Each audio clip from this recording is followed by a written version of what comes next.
Sa ating mga magulang, bantayan natin ang ating mga anak na palaging nakatutok sa internet, especially those who are involved in gaming, virtual gaming.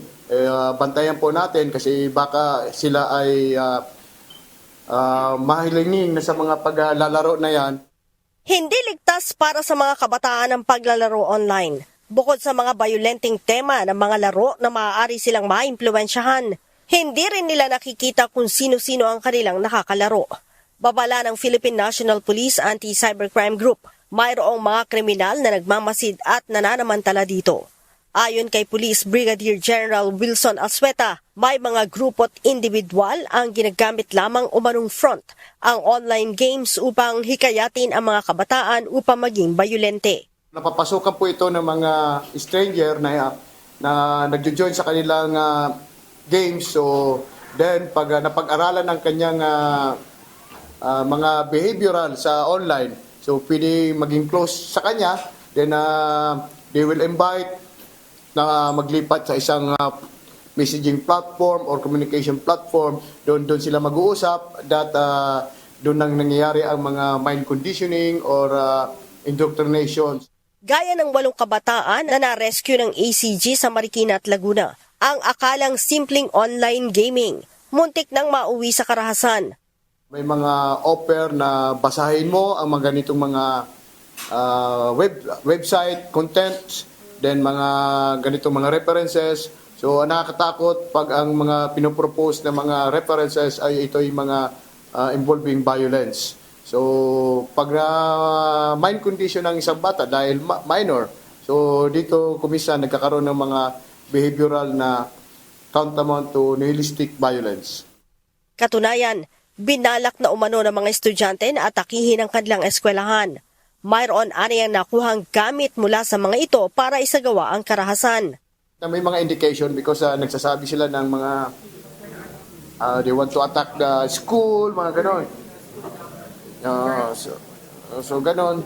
So yun ang mga nakita natin. Tapos may mga picture na sila ng yung mga ginagamit sa mga parang pang isang soldier o isang armadong tao, mga gamit na gano'n. Ang pagkakaalam namin sa record ay yung to burn, sunog, at of course, kasama na yung pati yung suicide.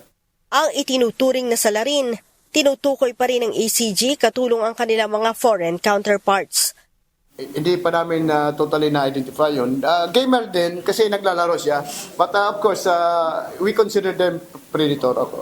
So mahirap lang masabi natin kasi hindi pa natin nakikita. Kaugnay nito, nagbigay ng palatandaan ng PNP-ACG kapag lulong na ang isang bata sa online games. Una ay kung nagbago na ang ugali nito. Halos hindi na natutulog at kumakain. Nagpo-post ng mga mararahas na videos at larawan. Umiiwas na sa pamilya at magulang, at ang higit na nakababahala, ang pagnanais na wakasan ang sariling buhay.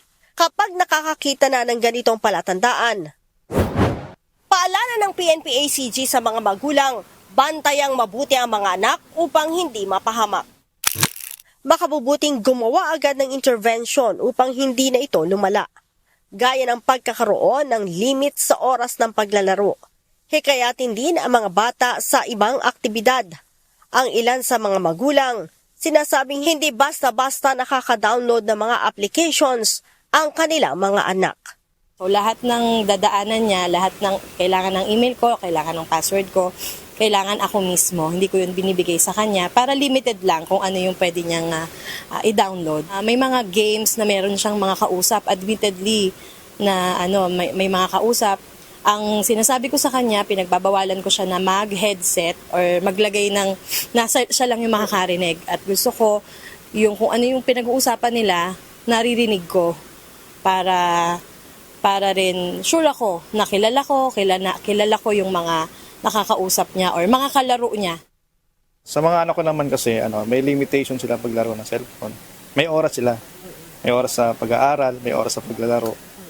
Kumbaga sa oras, may 2 hours o 3 hours sila para maglaro ng cellphone.